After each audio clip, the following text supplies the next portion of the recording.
গীত সংহিতা 118, 21-22 পদ লেখা আছে, আমি তোমার স্তব করিব, কেননা তুমি আমাকে উত্তর দিয়াছ, আর তুমি আমার পরিত্রাণ হইয়াছ। গাঁথকেরা যে প্রস্তর অগ্রাহ্য করিয়াছে, তাহা কোণের প্রধান প্রস্তর হইয়া। গীত রচক তিনি বর্ণনা করছেন যে আমি তোমার स्तव करिब, परमेश्वर की मैं आराधना करूँगा, तुम्हें आमाके उत्तर दियाछ, क्योंकि परमेश्वर ने मुझे उत्तर दिया है, और तुम्हें आमार परित्राण होयाछ। परमेश्वर मेरी सहाय, परमेश्वर मेरे उद्धार है। 22 आयत को जब पढ़ते हैं, 22 पद जो আমরা পড়ি, গীত जो বলছে, গাঁথকেরা যে প্রস্তর অগ্রাহ্য করিয়াছে, তাহা কোণের প্রধান প্রস্তর হইয়া উঠিল। আর গীত রচক তিনি কার বিষয়ে কথা বলছেন? प्रभु यीशु ख्रिस्टेर বিষয়ে বলা হয়েছে। परमेश्वर प्रभु यीशु मसीह को एक ऐसा पत्थर बनाया जिसको घर का नींव का पत्थर, जो फाउंडेशन स्टोन कहा जाता है, जो पत्थर को रिजेक्ट कर दिया गया था, जिसको हटा दिया गया था, परमेश्वर ने उसको एक कोण का प्रस्तर बनाया। এই পাথরের সম্বন্ধে আমরা আরো অনেক কিছু দেখতে পাই। इस पत्थर के बारे में और भी कुछ बात को हम देखते हैं परमेश्वर के वचन से। ये पत्थर जो है एक सुप्रीम स्टोन कहा जाता है। परमेश्वर के वचन में इसको एक सुप्रीम स्टोन, जो नया नियम और पुराना नियम में, हम कुछ आयत को देखेंगे। मत्ती रचित सुसमाचार 21 और 42, ये मत्ती लिखित सुसमाचार 21 অধ্যায় আর তার 42 পদ যখন আমরা পড়ি, এখানে লেখা আছে, যিশু তাহাকে কহিলেন, তোমরা কি কখনো শাস্ত্র পাঠ করো না, যে প্রস্তর গাঁথকেরা অগ্রাহ্য করিয়াছে, তাহাই কোণের প্রধান প্রস্তর হইয়া উঠিল। ইহা প্রভু হইতে হইয়াছে, ইহা আমাদের দৃষ্টিতে অদ্ভুত। ইফিসীয় তার 2 অধ্যায় 20 পদ একই কথা আমরা দেখতে পাই। এই প্রস্তর কে ঈশ্বর কোণার প্রস্তর করেছেন।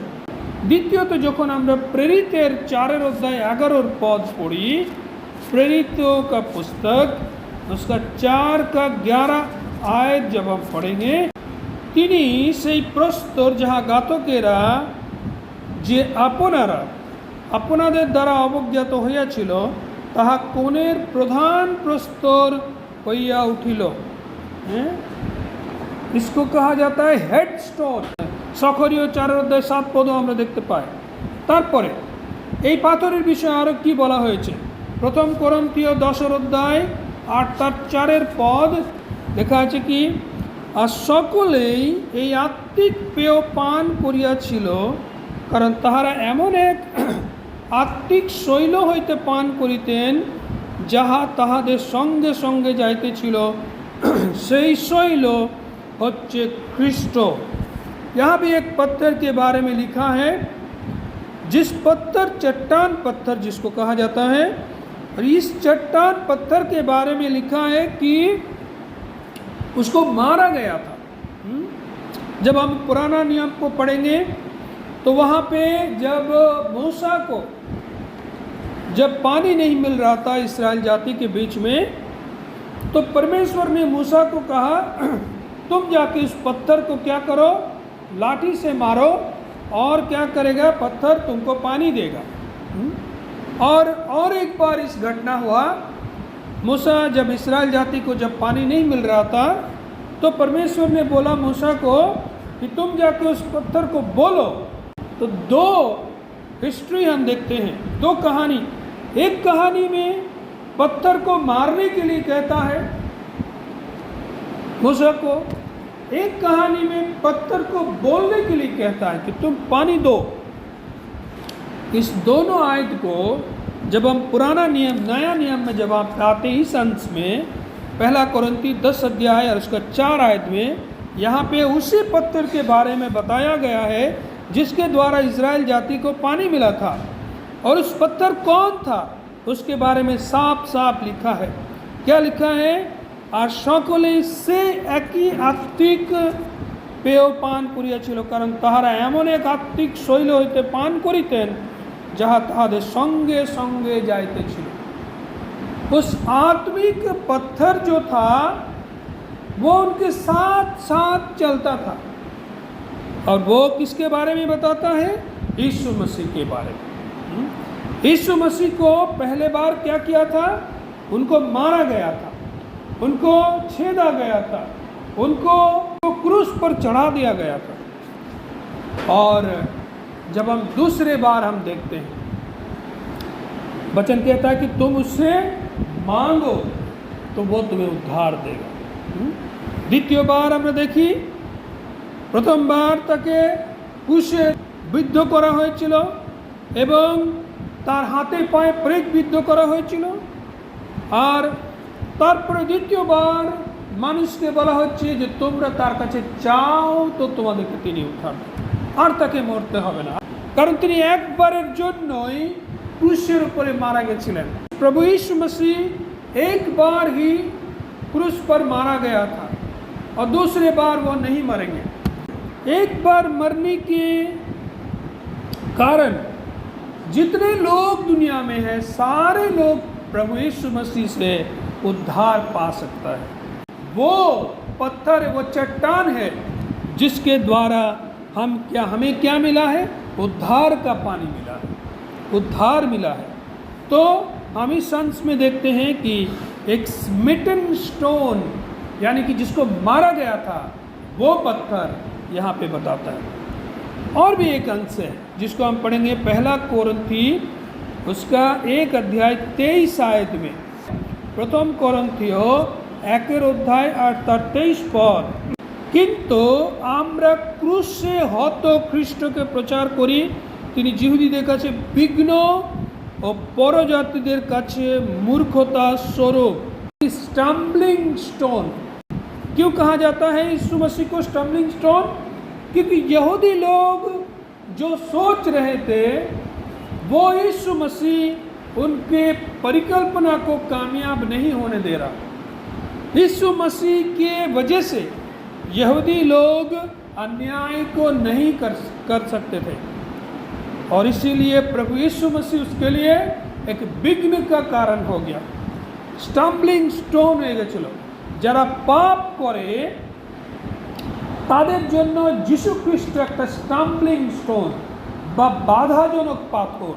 যারা পাপ করে তারা কখনোই জয়ী হতে পারে না, কারণ যিশু খ্রিস্ট তাদের জন্য বাধা হয়ে দাঁড়ায়। তো প্রভু যিশু খ্রিস্ট তিনি একটা এমন পাথর যার সম্বন্ধে আমরা অনেক কিছুই জানতে পারি। আরেকটা পদ আমরা পড়ব, দানিয়েলের পুস্তক 2 অধ্যায় আর তার 34 পদ। আপনি দৃষ্টিপাত করিতে থাকিলেন সে বিনা হস্তে খনিত এক প্রস্তর,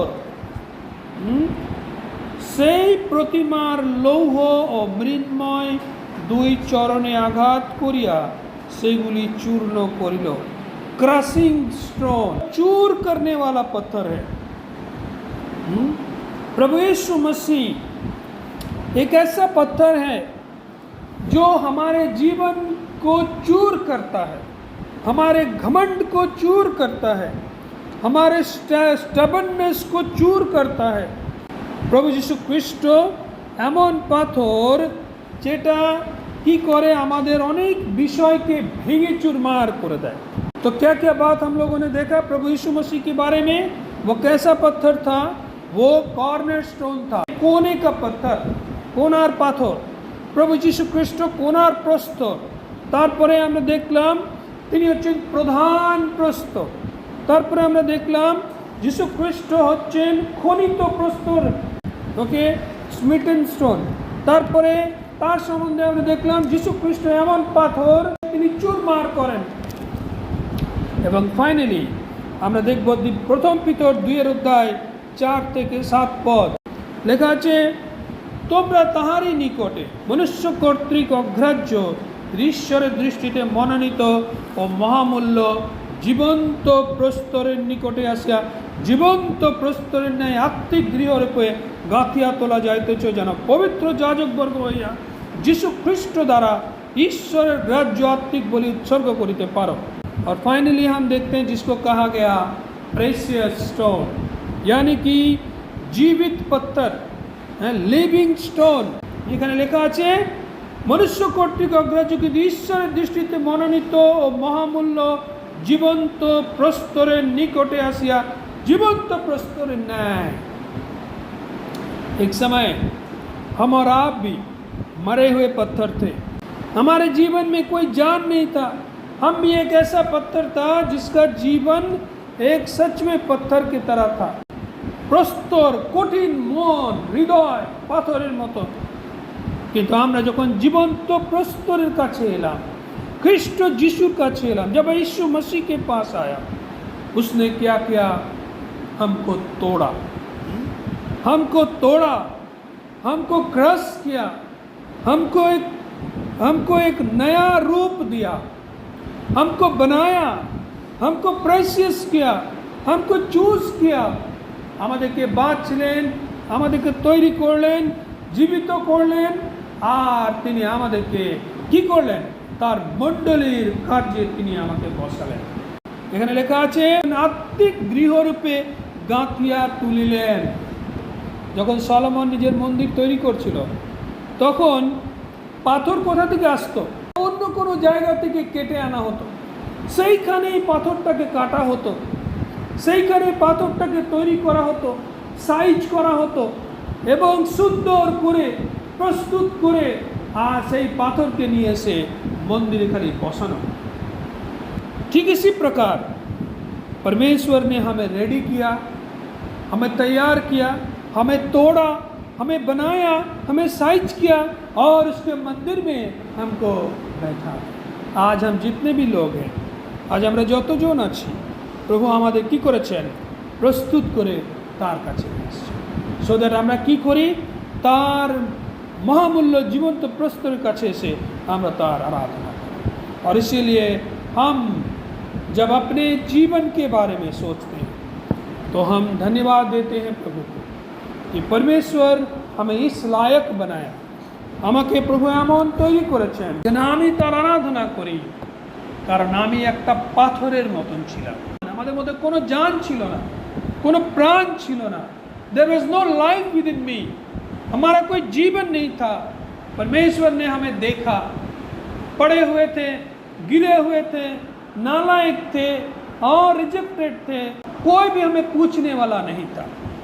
लेकिन परमेश्वर ने हमें बनाया, तैयार किया और इसके राज्य में आकर हमको रखा। इसलिए आइए हम परमेश्वर की आराधना करें और हम उस जीवित प्रभु यीशु मसीह की आराधना करें, क्योंकि वो ही हमारे एकमात्र परमेश्वर है जो हमें इस लायक बनाया है ताकि हम उसकी वर्शिप करें, उसकी आराधना करें। ঈশ্বর আমাদের প্রত্যেকের মাধ্যমে তিনি মহিমান্বিত এবং গৌরবান্বিত হন।